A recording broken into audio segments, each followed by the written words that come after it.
You're an egg inside your mother, with around 300 siblings around you. A few days later, you hatch. You swim forward and push past the others, brushing against their bodies, some of which are still curled, some twitching, and some not moving at all. Ahead, the tunnel narrows. Your mom's muscles contract and the water surges forward, pulling you with it. You're squeezed through the birth canal and flushed out into the open ocean. Your body flips once, then straightens out. Your tail steadies you, fins balance you, and for the first time, you're outside. Your mother doesn't wait for you since you're already independent. She descends into the deep without a sound, and you never see her again. Then, something floats beside you. It doesn't blink or move. It's your dead sibling that didn't make it, because only around 10% of your kind survive the birth. You turn slightly and swim away from it, not because you're afraid, but because you know it's already over for them, and it's only just begun for you. You swim forward in search of food, letting the current pull you through patches of light. That's when you see something long and silver floating in front of you. It glints as it moves, so you decide to get a little closer. But then it turns around. It's not food. It's a marlin. As soon as it spots you, it starts swimming straight in your direction with its jaws slightly open and its eyes locked on you. You don't run or even move. You just watch it come, because there's nothing you could do anyway. But then it glides past your side and strikes the body behind you instead. The dead sibling that you just went past disappears in a splash of red. You move to the side and swim forward as fast as you can, which is not very fast as your top speed is only 3 miles per hour. You leave the scene behind and open your mouth for the first time, filtering the water that floods through your gills. You don't know what you're eating, but it's small, soft, and slow. And that's enough for now. So you keep moving and don't look back, because in a few days, the surface is going to bloom. And when it does, the ocean will get crowded.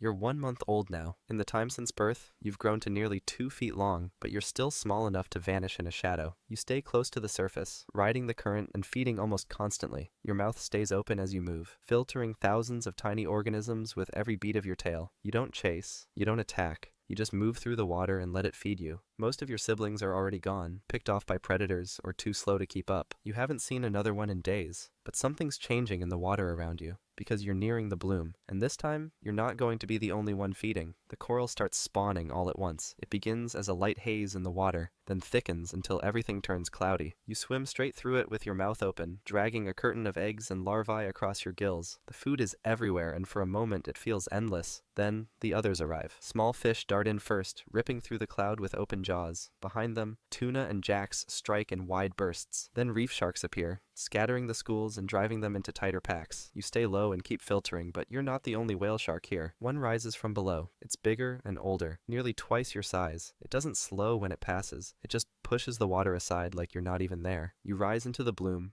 angle your body up, and stop swimming. You start suction feeding, drawing in prey with each full body pull. It's way more efficient than swimming, and for a few seconds, it works. Then you get hit. Another whale shark collides with your side and throws you off balance. Your mouth slams shut, and the prey cloud scatters. You flip once, regain control, and open your jaws again. But it's already gone. The bloom is thinning. What's left has been torn apart or eaten. You leave the reef half-fed, not because you were too slow, it's just because you were too small. And the next time the water fills like that, you'll have more than food to worry about. Skip forward, and you're 8 months old now. You've grown to nearly 2 meters long, and your body's strong enough to ride currents without drifting. You feed while moving, keeping your rhythm calm and barely changing direction. But tonight, something's off. There's a shape ahead, floating a few meters in front of you. It's not moving or drifting. It's just sitting there. It has no fins and no tail. You don't detect any scent, so you slow down and angle slightly toward it. You can sense electromagnetic fields, but this thing pulses with something wrong. It doesn't feel like an animal. It feels artificial. You move a little closer, drawn more by confusion than hunger. Then it flashes. A red burst from the side blinks once, lighting the water in front of your face. You jolt back and twist, diving down without thinking, but it's too late. The object surges forward and slams into your side,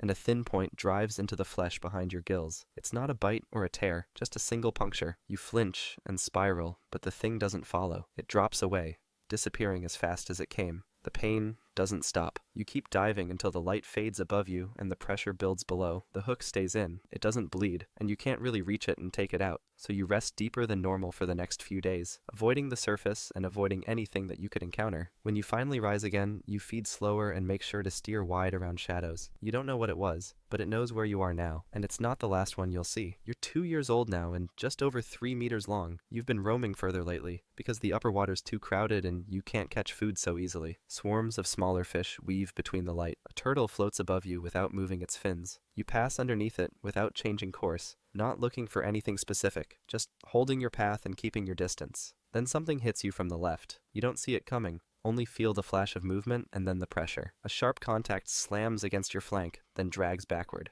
You twist instantly, tail snapping sideways to break free. By the time you stabilize, the shape is already gone. But you saw enough. It was a blue shark, thin and fast, smaller than you but not by much. It came in from the side, opened its jaws, scraped its teeth across your skin, and vanished into the dark without making a sound. You turn once, scanning the water around you, but there's nothing. Then it comes back. You see it a few meters away, circling lower this time. It's not feeding. It's just trying to be a menace and show you that this isn't your space anymore, and you're not welcome here. It charges again, coming in low and angling up toward your belly. You stay steady watching it approach. Then, at the last moment, you turn hard and throw your full weight into a tail strike. The water pops as your fin slams across its face. You feel the contact. It kicks away and spirals once before retreating. Blood spills from its gills in a thin red line. But you don't chase it. You don't need to, because it's already leaving. You hover for a moment longer, holding your depth and making sure it's not coming back. Then you angle down and drift lower, letting the cold surround you. The cut it left behind still burns. 10 centimeters long, not life-ending, but it'll stay with you for a while. And next time something moves like that, you won't wait to get hit. You're 5 years old now and over 6 meters long. Too large for most things to bother you, but not large enough to be left alone. You've stopped hugging the reefs and started drifting into deeper lines, riding warm currents across entire regions without even tracking the distance. You just move slow and feed long, keeping your energy low and your mouth open whenever the water thickens with prey. The corridor ahead is different. It's packed with anchovies, mackerel, and dust trails of plankton so dense the water barely clears between swirls. You rise into the center of the corridor, mouth open, letting the fish flood past your gills, but something catches. You try to push forward, but your body jerks sideways. One of your fins gets stuck, then the other.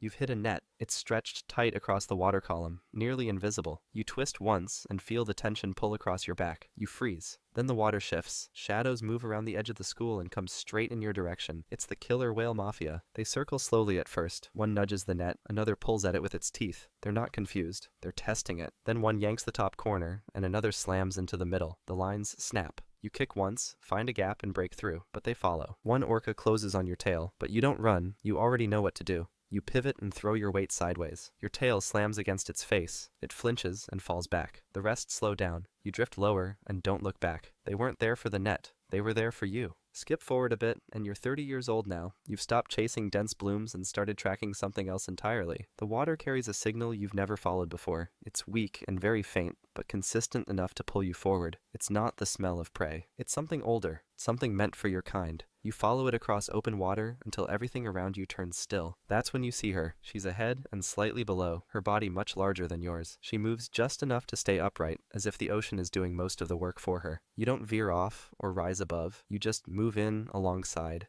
inching closer until your pectoral fins are nearly aligned. Once you're close enough, you raise your head slightly and place your mouth behind her fin. You bite once, then bring your body in tighter. You adjust your angle and push. You don't stop moving. Neither does she. The contact holds just long enough for it to finish. Then she breaks away. She tilts down and slips back into the current, and you don't follow. Inside her now are embryos she'll never care for. She'll vanish, and they'll be born alone. The same way you were. You stay near the surface for a few minutes longer, then drop down slowly until the light above starts to fade. You don't know what direction you're heading in, only that you need to move. And somewhere behind you, the water is starting to change again. This time, not for mating. You're 35 years old now, 11 meters long and finally fully grown. You've been feeding all morning, tracing a warm current that threads through the open ocean and links bloom sites like a path. There's nothing to chase and nothing to find around here, just the movement of food that never runs out. You're moving through a dense patch of plankton when something hard clips your left side. You jerk slightly and twist your head to the side, expecting to see another shark or maybe a reef, but there's nothing behind you, just a strange vibration left in the water. You turn forward and keep going.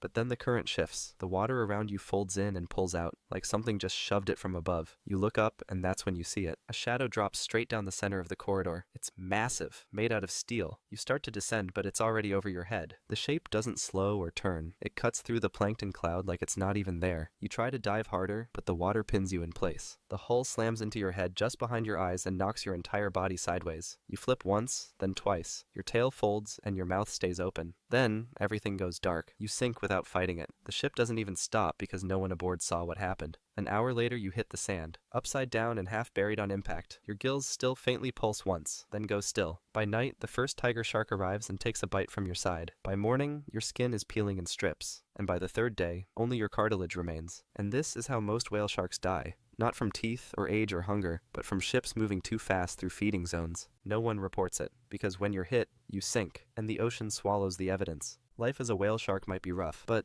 there's another animal out there that has it way worse. Trust me, it's wild. Check out the video and see for yourself.